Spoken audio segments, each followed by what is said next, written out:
Hello everyone, welcome to Efforts. I am Mitali Singh, your BEd guide. अगर आप लोग BEd के कंटेंट और नोट्स ढूंढ रहे हैं, वो भी हिंदी और इंग्लिश दोनों में, तो आप बिल्कुल सही चैनल पे आए हैं, क्योंकि मैं आपको बीएड के सारे टॉपिक्स बिल्कुल सीक्वेंस वाइज पढ़ाते हुए प्रॉपर नोट्स और कंटेंट के साथ एक्सप्लेन करूंगी। सो बीएड का पूरा कोर्स फ्री में मेरे साथ करने के लिए चैनल को अभी सब्सक्राइब करें, और अगर आप चैनल पे पुराने हैं तो प्लीज़ जितना हो सके इसे शेयर करें। तो जैसा कि आप सबको पता है, हमने बीएड के सेकेंड सेमेस्टर की तैयारी शुरू कर दी है, जिसका paper code EDU BEd 106 106 school management and leadership, यानी कि स्कूल प्रबंधन और नेतृत्व। इसका यूनिट 1 हम पढ़ चुके थे, जिसको कि 2 पार्ट्स में पढ़ा हमने, और उन वीडियोस को मैंने बीएड सेकेंड सेमेस्टर की प्लेलिस्ट में रखा है, जिसका लिंक आपको मैं डिस्क्रिप्शन बॉक्स में दे रही हूँ। तो अगर आपने नहीं देखा है तो प्लीज़ उसे जाके देख लीजिए पहले, क्योंकि मैं सारे टॉपिक्स आपको सीक्वेंस वाइज पढ़ा रही हूँ, इसीलिए पहले आप वो वीडियोस देख लीजिए। उसके बाद ये आपका थर्ड वीडियो है सेकेंड सेमेस्टर का। So after completing unit 1, today we are going to start unit 2।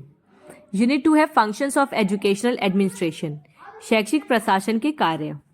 किसी भी चीज़ की पढ़ाई शुरू करने से पहले ज़रूरी है कि आप ये जानें कि आपको क्या पढ़ना है। आई होप कि आपने सिलेबस देख लिया होगा सेकेंड सेमेस्टर का। नहीं देखा है तो चैनल पे जाके ज़रूर देखिएगा। सो नाउ लेट्स सी कि यूनिट 2 में कितने टॉपिक्स हैं। पहला है recommendations of Indian education commission 1882, secondary education commission 1952-53, education commission 1964, national policy on education 1986 regarding educational administration and management. यानी आपको इन सब की रिकमेंडेशंस बतानी है, किसके संदर्भ में? प्रशासन और प्रबंधन के संबंध में। उसके बाद है स्कूल एज एन ऑर्गेनाइजेशन। ध्यान दीजिएगा, हमने लास्ट टाइम पढ़ा था school as a learning organisation, वो चीज अलग थी, ठीक है। यहाँ पे हमें सिर्फ बताना है स्कूल एज एन ऑर्गेनाइजेशन, एक संगठन के रूप में विद्यालय, और ये अलग चीज है। Educational planning, meaning, nature, objectives, qualities, principles and types. Educational supervision, meaning, nature, objectives, types, scope, importance and functions. और लास्ट टॉपिक है इसमें decision making, characteristics, type, techniques and methods. अब एक और चीज़ का ध्यान दीजिएगा कि ये जो सेकेंडरी एजुकेशन कमीशन है, या एजुकेशन कमीशन है, या नेशनल पॉलिसी ऑन एजुकेशन है, ये सारे हमने लास्ट टाइम भी पढ़े थे, लेकिन पिछली बार हमने इन सब के बारे में डिटेल में पढ़ा था। बट इस यूनिट में हमें सिर्फ पढ़ना है कि एडमिनिस्ट्रेशन और मैनेजमेंट के लिए इनकी क्या सिफारिशें हैं। जबकि पिछली बार हमने इनके रिकमेंडेशंस पढ़ी थी, पूरा pattern, women education, backward class education, primary, secondary, इन सारी एजुकेशन का। जबकि इस बार हमें इनकी रिकमेंडेशन पढ़नी है सिर्फ एजुकेशन, एडमिनिस्ट्रेशन और मैनेजमेंट के पॉइंट ऑफ व्यू से। और इसमें जो इंडियन एजुकेशन कमीशन 1882 है, इसको हंटर कमीशन के नाम से भी जाना जाता है। ये आपके लिए न्यू है। लास्ट टाइम हमने हंटर कमीशन नहीं पढ़ा था, हमने पढ़ा था यूनिवर्सिटी ग्रांट कमीशन, जो कि राधा कृष्णन का था, और वुड्स डिस्पैच और मैकॉलेज मिनट, ये सब पढ़ा था हमने। तो यूनिट 2 को हम लोग 3 वीडियोज़ में कवर करेंगे। पहला वीडियो है आज का, जिसमें कि हम पढ़ने जा रहे हैं recommendations of the following regarding educational administration और मैनेजमेंट, यानी शैक्षिक प्रशासन के संबंध में निम्नलिखित की सिफारिशें। इंडियन एजुकेशन कमीशन, भारतीय शिक्षा आयोग 1882 में जो आया था, Hunter commission. Secondary education commission, ये हमने ऑलरेडी पढ़ा है, मुदलायर कमीशन के नाम से भी जानते हैं इसे। माध्यमिक शिक्षा आयोग, लेकिन हम इसका सिर्फ एडमिनिस्ट्रेटिव पार्ट ही पढ़ेंगे। एजुकेशन कमीशन यानी शिक्षा आयोग। अगर आपको याद है तो please do tell me in the comments कि एजुकेशन कमीशन 1964 को और किस नाम से जाना जाता है। And lastly national policy on education 1986, यानी राष्ट्रीय शिक्षा नीति 1986। अब बाकी के बचे हुए टॉपिक्स हम नेक्स्ट वीडियो में पढ़ेंगे। So without wasting further time, let's start the video. और अगर आप बिना सब्सक्राइब किए मेरा वीडियो देख रहे हैं तो आपको पाप लगेगा, और अगर नहीं भी लग रहा है तो भी सब्सक्राइब कर दीजिए please.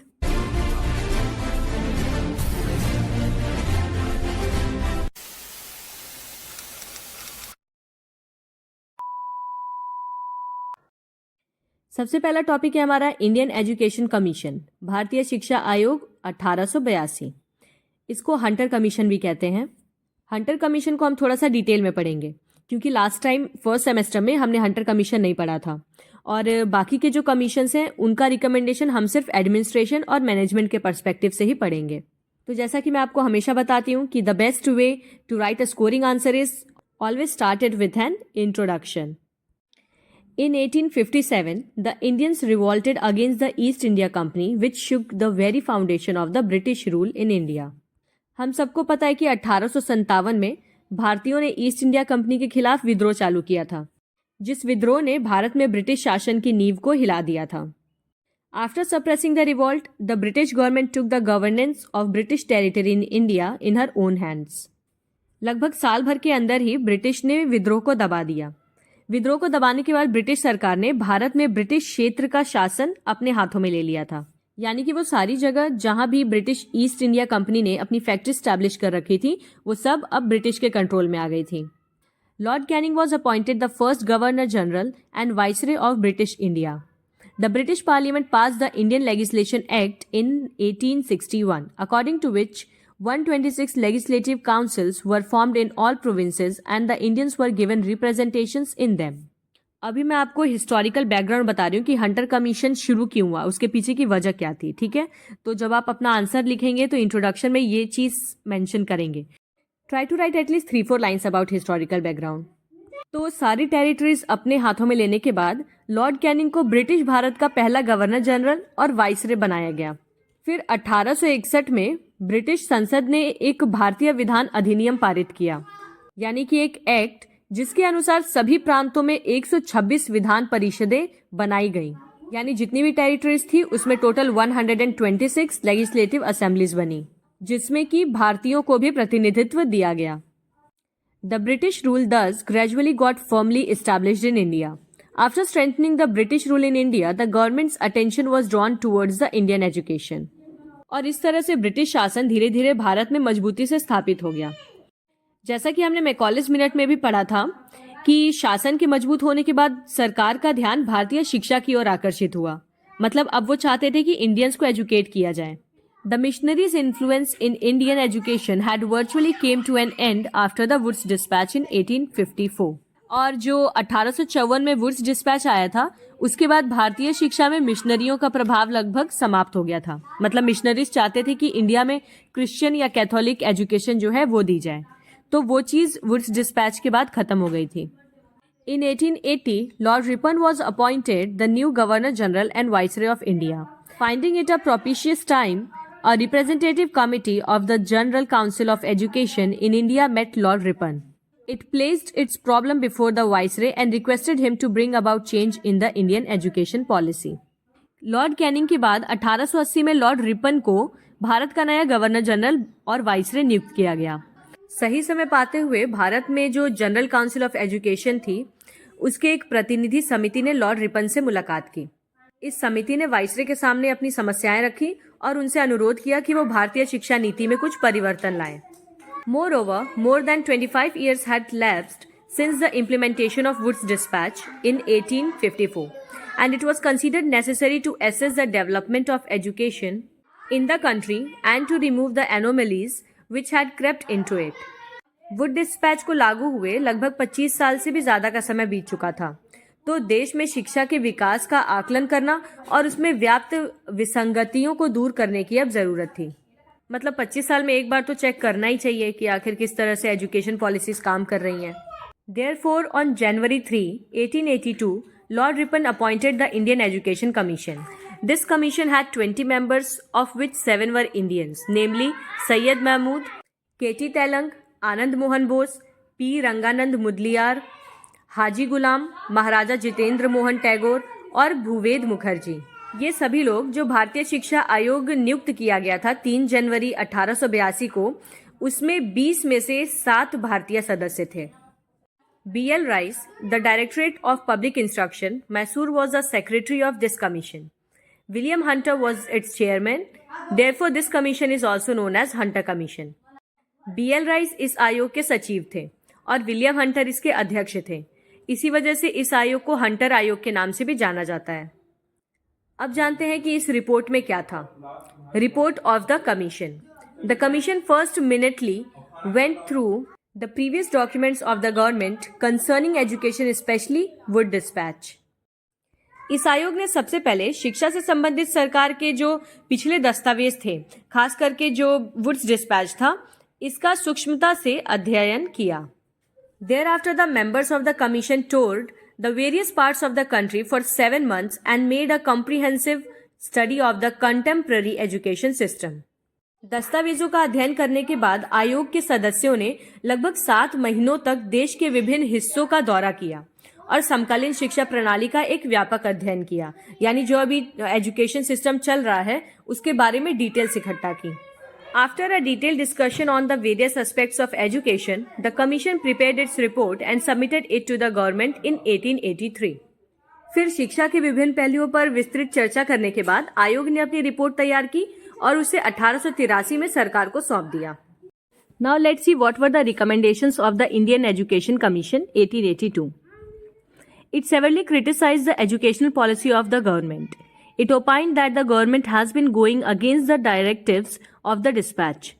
Private educational institutions were not at all financially helped by the provincial governments. इस रिपोर्ट में सरकार की जो शिक्षा नीतियां अभी तक चली आ रही थी उनकी बहुत ज्यादा आलोचना की गई.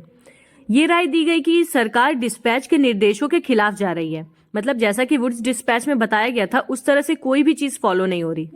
और साथ ही जितने भी निजी शिक्षण संस्थान हैं उनको प्रांतीय सरकारों द्वारा किसी भी तरह की आर्थिक सहायता नहीं दी जा रही. मतलब जैसा कि डिस्पैच ने कहा था कि जो प्रोविंशियल गवर्नमेंट है वही प्राइवेट इंस्टीट्यूशंस का खर्चा उठाएगी, तो ऐसा नहीं हो रहा था कहीं भी. The commission as such proposed liberation of the grant in aid system.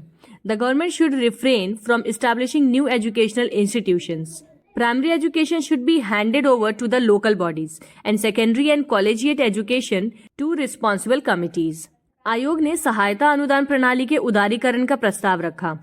Government के द्वारा जो फाइनेंशियल सपोर्ट इंस्टीट्यूशंस को देने की बात की जा रही थी उसको बंद करने की बात कही इस आयोग ने. साथ ही ये भी कहा कि अब सरकार को नए संस्थान और नहीं बनाने चाहिए.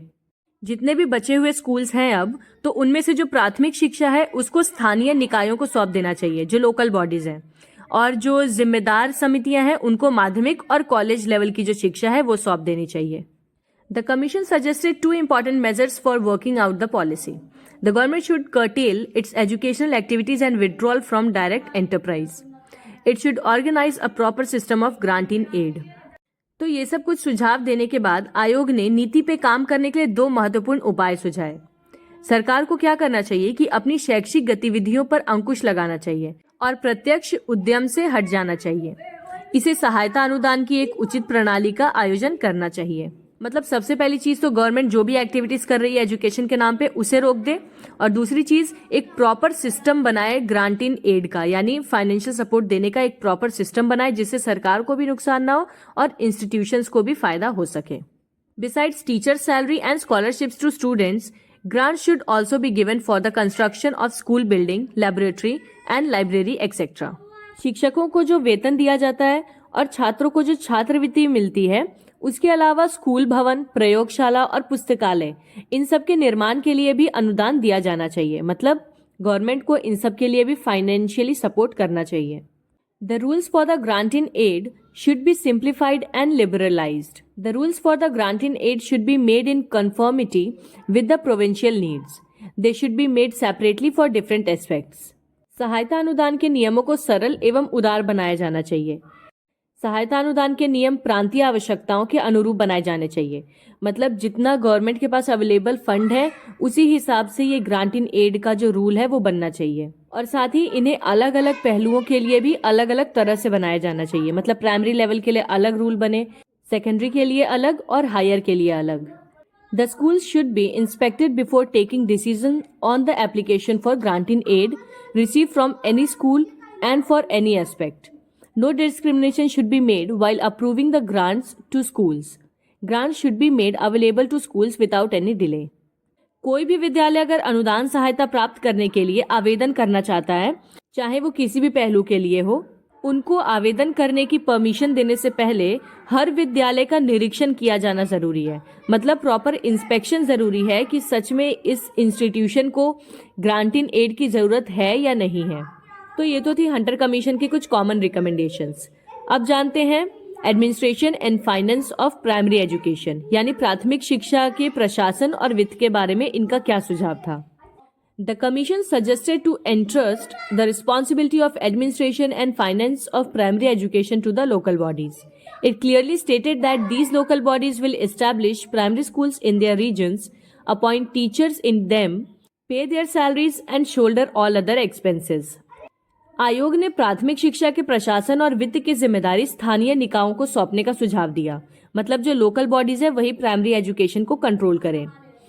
इसमें स्पष्ट रूप से ये कहा गया था कि जो लोकल बॉडीज है या स्थानीय निकाय वही अपने क्षेत्रों के प्राथमिक विद्यालयों को स्थापित करेंगे, उनमें शिक्षकों की नियुक्ति करेंगे, उनके वेतन का भुगतान करेंगे, मतलब उन्हें सैलरीज देंगे, और साथ ही अन्य जितने भी खर्चे हैं वो सारे लोकल बॉडीज ही उठाएंगे। In the context of the finance of primary education, the Commission suggested that the local bodies will create a separate fund for primary education. Provincial government will provide 50% or 30% of the total expenditure in the form of grants to them. प्राथमिक शिक्षा के वित्त के संदर्भ में आयोग ने ये सुझाव दिया कि स्थानीय निकाय प्राथमिक शिक्षा के लिए अलग कोष बनाएंगे, यानी बाकी खर्चों से अलग प्राइमरी एजुकेशन के लिए एक सेपरेट फंड बनाया जाएगा, जिसमें कि प्रांतीय सरकारें उन्हें कुल खर्चे का 50% या 30% अनुदान के रूप में प्रदान करेगी।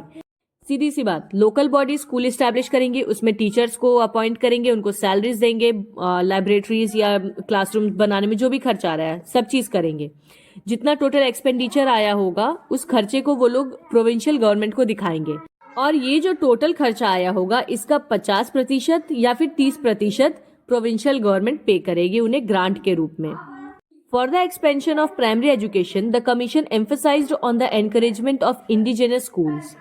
प्राथमिक शिक्षा के विस्तार के लिए आयोग ने स्वदेशी विद्यालयों को प्रोत्साहन दिया। The commission observed that the indigenous schools were being run by the Indians with great courage and enthusiasm. और उन्होंने ये पाया कि भारतीयों द्वारा स्वदेशी स्कूल बड़े ही साहस और उत्साह के साथ चलाए जा रहे हैं। उनका सुझाव ये था कि प्राइमरी लेवल के जो स्कूल्स हैं उनको इंडियंस द्वारा ही बनाया जाना चाहिए, क्योंकि छोटे बच्चे ऑब्वियस सी बात है अपनी मातृभाषा में ज्यादा बेहतर सीख पाएंगे। तो प्राइमरी लेवल के स्कूल्स को भारतीय ही बनाएंगे, भारतीय ही उसका संचालन करेंगे। Administration and finance of secondary education, माध्यमिक शिक्षा का प्रशासन एवं वित्त। The commission suggested that the responsibility of secondary education should be entrusted to the rich and efficient Indians. आयोग ने यह सुझाव दिया कि माध्यमिक शिक्षा की जिम्मेदारी अमीर और कुशल भारतीयों को सौंपी जानी चाहिए। However, in those places where secondary schools are not established by individual efforts, government itself should establish them, but not more than one such school should be established in any district. तो जैसा कि इस आयोग ने सुझाव दिया था कि स्कूल्स बनाने की जो जिम्मेदारी है वो अब लोकल बॉडीज को या इंडिविजुअल्स को दे देनी चाहिए। हालांकि जिन स्थानों पर व्यक्तिगत प्रयासों से माध्यमिक विद्यालय स्थापित नहीं किए जा पा रहे हैं, मतलब जहां पे इंडिविजुअल स्कूल नहीं बना पा रहे हैं सेकेंडरी लेवल के, वहां पे सरकार को स्वयं इनकी स्थापना करनी चाहिए। लेकिन किसी भी जिले में एक से अधिक ऐसे विद्यालय सरकार द्वारा स्थापित नहीं किए जाने चाहिए। At the same time it suggested to give grant in aid liberally to secondary schools run by individual efforts and to make no discrimination in giving any type of grant to these schools. साथ ही ये जो भी व्यक्तिगत प्रयासों से संचालित माध्यमिक विद्यालय हैं उनको उदारता पूर्वक सहायता अनुदान देना चाहिए। मतलब जिन इंस्टीट्यूशंस को इंडिविजुअल्स चला रहे हैं उनको ग्रांट्स प्रोवाइड किए जाने चाहिए बिना किसी भी भेदभाव के। Administration and finance of higher education, उच्च शिक्षा का प्रशासन और वित्त। The Commission suggested that the government should leave the responsibility of higher education on the Indians and the government colleges should be established only at those places where a demand exists but people are unable to establish them on their own. आयोग ने ये सुझाव दिया कि सरकार को उच्च शिक्षा की पूरी जिम्मेदारी भारतीयों पर ही छोड़ देनी चाहिए और सरकारी कॉलेज केवल उन्हीं स्थानों पर स्थापित किए जाने चाहिए जहां पे उनकी मांग है। मतलब किसी गांव या लोकल एरियाज में नहीं, कोई ऐसी जगह जहां पे उनकी मांग हो लेकिन वहां पे बनाया ना जा पा रहा हो, तो ऐसी जगहों पे सरकार मदद करे बनाने में। With respect to the organisation of finance of the non government colleges, the commission suggested that the government should provide grants liberally to these colleges. At the same time, it suggested that these grants should be given on the basis of need and strength of their teachers and students in the colleges. जितने भी गैर सरकारी महाविद्यालय हैं उनके वित्त संगठन के संबंध में आयोग ने सुझाव दिया कि सरकार को इन महाविद्यालयों को उदारता पूर्वक अनुदान प्रदान करना चाहिए। मतलब इन्हें भी प्रॉपर ग्रांट्स मिलने चाहिए। साथ ही यह भी सुझाव दिया गया कि अनुदान महाविद्यालयों में उनके शिक्षकों और छात्रों की आवश्यकता और संख्या के आधार पर दिया जाना चाहिए। मतलब कितने टीचर्स हैं, कितने स्टूडेंट्स हैं, तो उस हिसाब से कितने ज़्यादा फंड की ज़रूरत है। The commission suggested to broaden the curriculum of higher education so that the students may opt subjects according to their interests. The Commission suggested that in the appointment of lecturers, Indians educated in European universities should be given preference.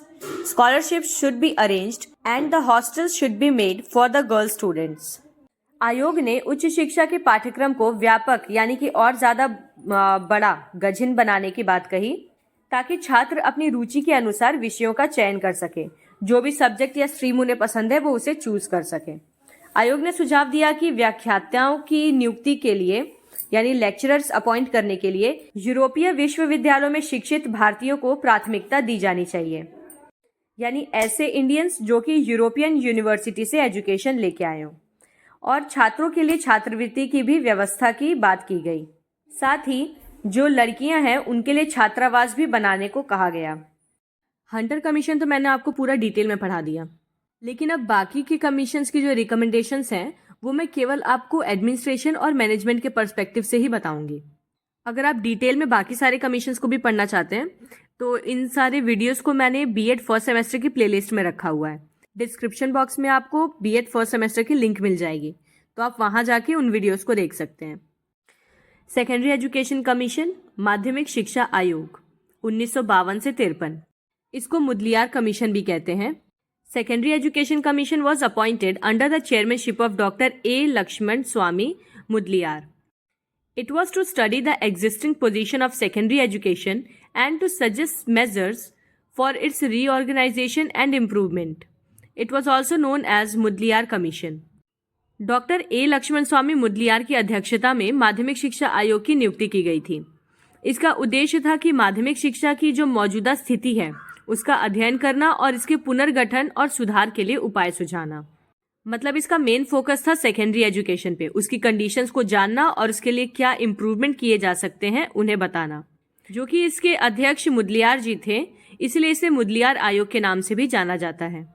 Recommendations on management and administration of secondary schools, माध्यमिक विद्यालयों के प्रबंधन और प्रशासन पर सिफारिशें, जो कि मुदलियार कमीशन केवल सेकेंडरी एजुकेशन को दिमाग में रखते हुए बना था, इसीलिए इसके रिकमेंडेशंस हम सेकेंडरी एजुकेशन के मैनेजमेंट और एडमिनिस्ट्रेशन पे ही देखेंगे, जबकि हमने हंटर कमीशन में सेकेंडरी, प्राइमरी, हायर सबका देखा था recommendation.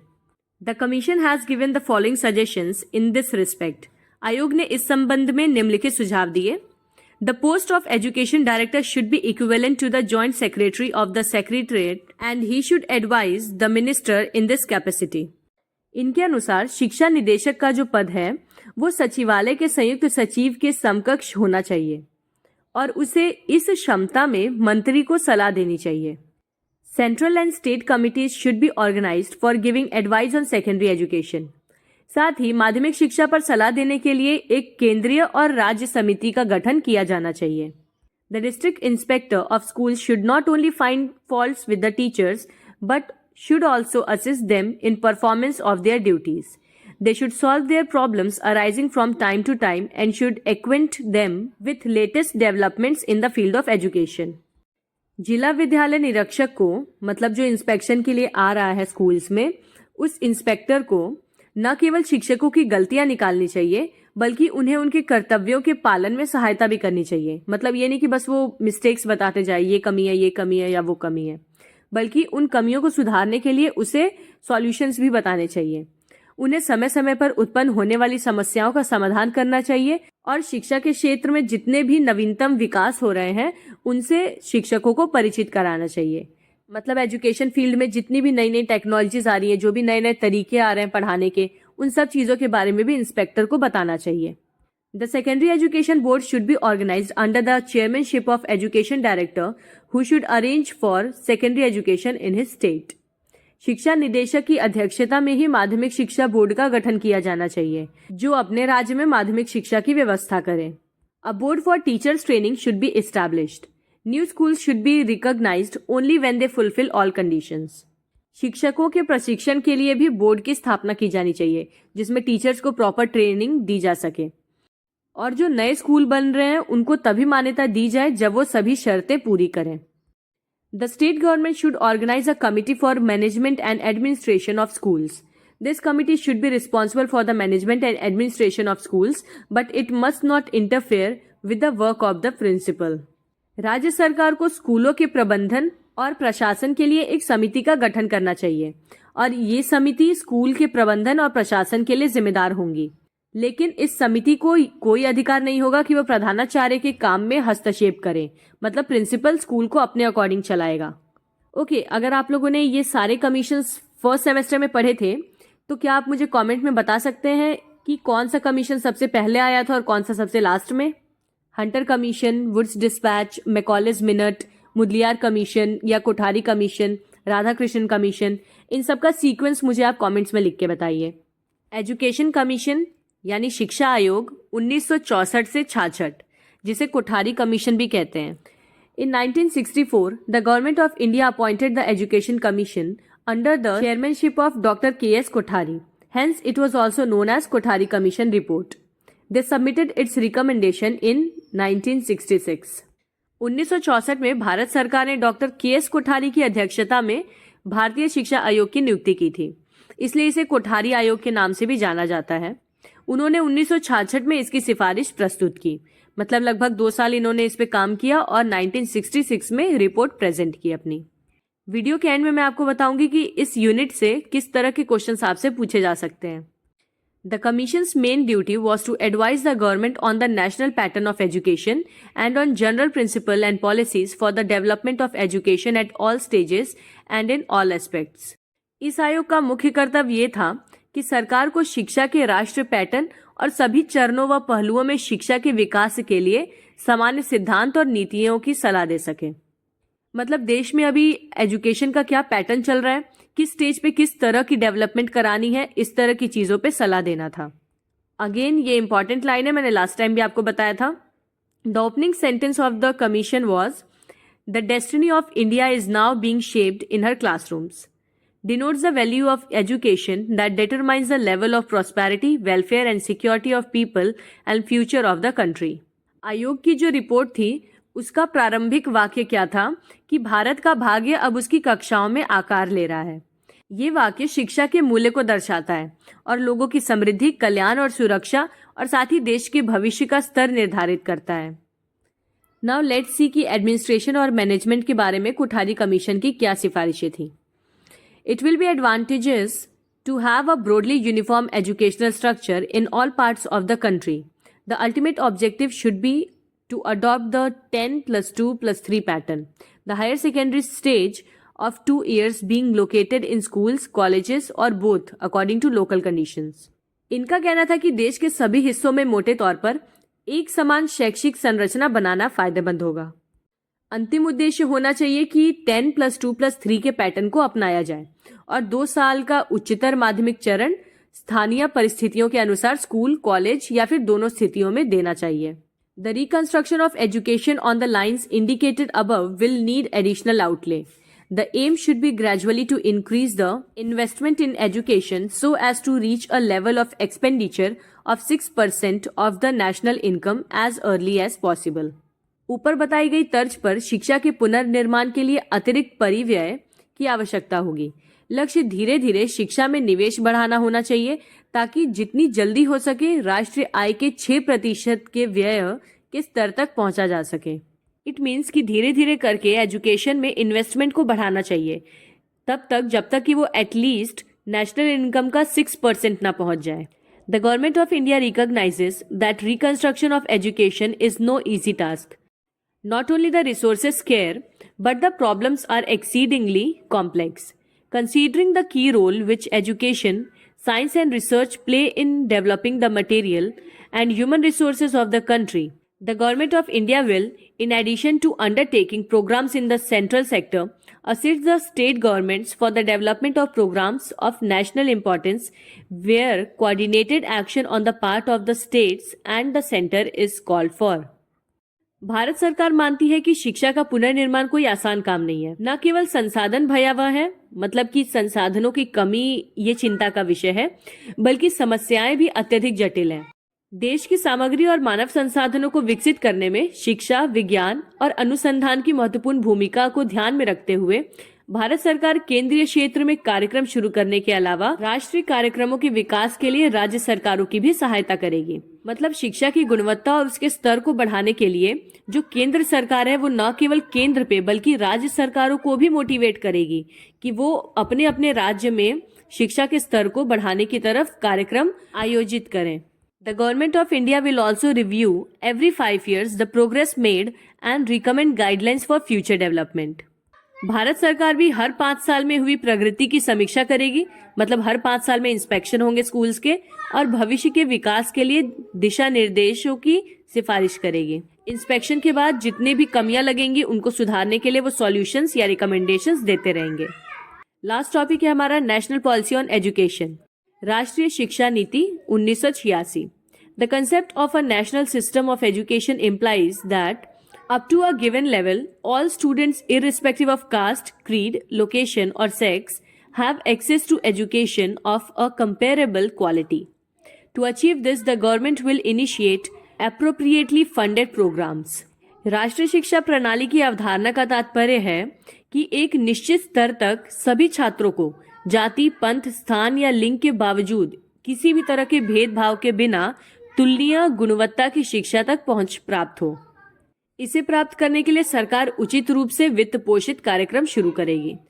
National policy on education का मतलब है शिक्षा के लिए ऐसी पॉलिसीज बनाना जिससे हर बच्चे को बिना किसी भेदभाव के उचित और गुणवत्ता वाली शिक्षा मिल सके। Principle of national policy on education was education is a unique investment in the present and the future. It emphasizes to improve the quality of public school so that parents not send their children to high fees charging institution. The policy equalizes education opportunities and the removal of disparities. शिक्षा पर राष्ट्र नीति का सिद्धांत ये है कि शिक्षा वर्तमान और भविष्य में एक अनूठा निवेश है। अगर आपको इन्वेस्ट करना है कहीं भी तो बच्चे की शिक्षा पर करिए। इसमें पब्लिक स्कूल की गुणवत्ता में सुधार लाने पर जोर दिया गया है ताकि माता पिता अपने बच्चों को अधिक फीस लेने वाले संस्थानों में न भेजकर पब्लिक स्कूल्स में ही भेजें। यह नीति शिक्षा के अवसरों को समान बनाती है और असमानताओं को दूर करती है। Now let's see the recommendations on administration and management. प्रशासन और प्रबंधन में इनकी क्या सिफारिशें थी? Arranging non formal education for children who left the schools in between और are residing at places not having schools. Setting up of Navodaya Vidyalaya was another landmark in the history of education. Primary schools be opened in remote areas including ashram or residential schools in tribal regions. उन बच्चों के लिए अनौपचारिक शिक्षा की व्यवस्था करना जिन्होंने बीच में ही स्कूल छोड़ दिया हो या ऐसे बच्चे जो कि ऐसी स्थानों पर रहते हो जहां स्कूल ना हो। मतलब इस पॉलिसी ने डिस्टेंस लर्निंग के बारे में बात की थी। साथ ही नवोदय विद्यालयों की स्थापना कराना एक अपने में ही ऐतिहासिक बात थी। आदिवासी क्षेत्रों में आश्रम या आवासीय विद्यालयों सहित दूर दराज के क्षेत्रों में प्राथमिक विद्यालय खोले जाएं। देश के हर कोने कोने में स्कूल्स खुलवाना इनका मेन एम था। The policy emphasised on inclusion of motor handicapped children in normal schools and arrangement of special schools at district headquarters. NPE 1986 proposed a national system of education based on the expected structure of 10 plus 2 plus 3. It suggested that plus 2 stage be accepted as part of school education throughout the country. इस नीति में जो motor विकलांग बच्चे होते हैं यानी ऐसे बच्चे जिनको सिर्फ चलने फिरने में दिक्कत है, उनके बाकी के ऑर्गन्स जो हैं जैसे आँख, कान, नाक ये सब बढ़िया से काम करते हैं। मतलब जो बच्चे दिमागी रूप से बिल्कुल स्वस्थ हैं उन बच्चों का एडमिशन नॉर्मल स्कूल्स में ही होना चाहिए। और साथ ही जिला मुख्यालयों पर विशेष स्कूलों की व्यवस्था पर भी जोर दिया गया। इनके अलावा जितने भी स्पेशली एबल्ड बच्चे हैं उनके लिए भी अलग तरह से स्कूल बनाने की बात की गई। NEP 1986 में 10+2+3 की स्वीकृति संरचना के आधार पर भी शिक्षा की एक राष्ट्रीय प्रणाली का प्रस्ताव रखा गया। इसने सुझाव दिया कि +2 चरण को पूरे देश में स्कूली शिक्षा के हिस्से के रूप में स्वीकार किया जाना चाहिए। +2 से मतलब है क्लास 11th और 12th। इसको स्कूल का ही हिस्सा माना जाना चाहिए, ना कि हायर स्टडीज का। The policy had some important features like common school curriculum, minimum levels of learning, value education, role of media and education technology, work experience, emphasis on teaching of mathematics and science, sports and physical education, and education for international understanding. नीति में कुछ महत्वपूर्ण विशेषताएं भी थी, जैसे कि समान स्कूल पाठ्यक्रम, मतलब जो करिकुलम है वो एकदम कॉमन होना चाहिए, ज़्यादा हार्ड नहीं। सीखने का न्यूनतम स्तर, यानी जो स्लोवेस्ट लर्नर है उसकी भी स्पीड को ध्यान में रखते हुए करिकुलम बनना चाहिए।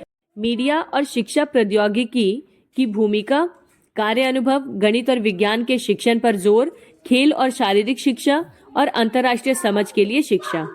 Equal educational opportunities specially for women and reserve communities, समान शैक्षिक अवसर विशेषकर महिलाओं के लिए और आरक्षित समुदायों के लिए।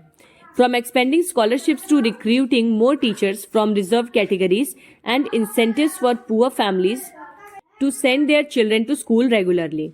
छात्रवृत्ति के विस्तार से लेकर आरक्षित श्रेणियों से अधिक शिक्षकों की भर्ती करना और गरीब परिवारों को अपने बच्चों को नियमित रूप से स्कूल भेजने के लिए प्रोत्साहन देते रहना, मतलब प्रोत्साहन के रूप में कुछ पैसे देना। जो मार्जिनलाइज या बैकवर्ड ग्रुप्स हैं उनसे टीचर्स की भर्ती करना और उनके बच्चों को स्कॉलरशिप देना या परिवार को वित्तीय सहायता प्रदान करना।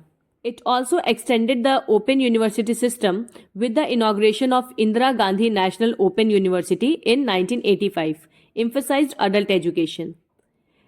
1985 में इंदिरा गांधी राष्ट्रीय मुक्त विश्वविद्यालय के उद्घाटन के साथ इसने मुक्त विश्वविद्यालय प्रणाली का भी विस्तार किया, यानी इग्नू के एस्टैब्लिशमेंट के बाद ओपन यूनिवर्सिटीज भी बहुत ज्यादा प्रचलन में आ गई थी, जिसकी वजह से अब अडल्ट एजुकेशन पे भी ध्यान दिया जाने लगा। मतलब ऐसे लोग जिन्होंने किसी मजबूरी की वजह से बचपन में पढ़ाई छोड़ दी हो, अब वो भी अपनी पढ़ाई पूरी कर सकते हैं। Employment of teachers from apprised groups and disabled persons and development of new schools and universities.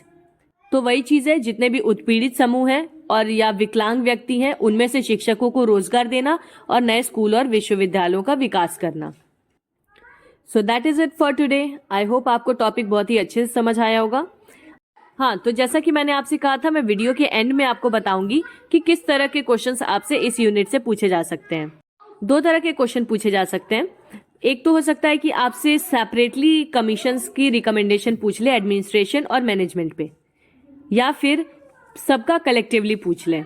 तो अगर आपसे सेपरेटली पूछा जा रहा है किसी पर्टिकुलर कमीशन के बारे में, उसकी रिकमेंडेशन के बारे में, तो सबसे पहले तो आप भर के उसके हिस्टोरिकल बैकग्राउंड के बारे में बता दीजिए, स्टोरी लिख दीजिए जितनी है, ठीक है। मतलब क्यों वो आयोग बना, किस लिए बनाया गया, किसने बनाया, कितने मेंबर्स थे, कब रिपोर्ट दी गई, ये सारी चीजें।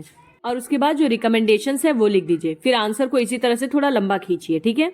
अब अगर आपसे कलेक्टिवली पूछ रहा है, मतलब सारे कमीशंस का एक ही साथ पूछ ले रहा है, तो आप हर कमीशन के बारे में केवल उसका चेयरमैन बताइए, कब उन कमीशंस को लागू किया गया था और उनकी रिकमेंडेशंस क्या थी एडमिनिस्ट्रेशन और मैनेजमेंट के ऊपर। तो बस थैंक यू सो मच। मिलते हैं अब अगले वीडियो में अगले टॉपिक के साथ, जो कि है school as an organisation. Till then, take care and bye bye. Hope you have subscribed the channel. If not, please do it and share it as much as you can.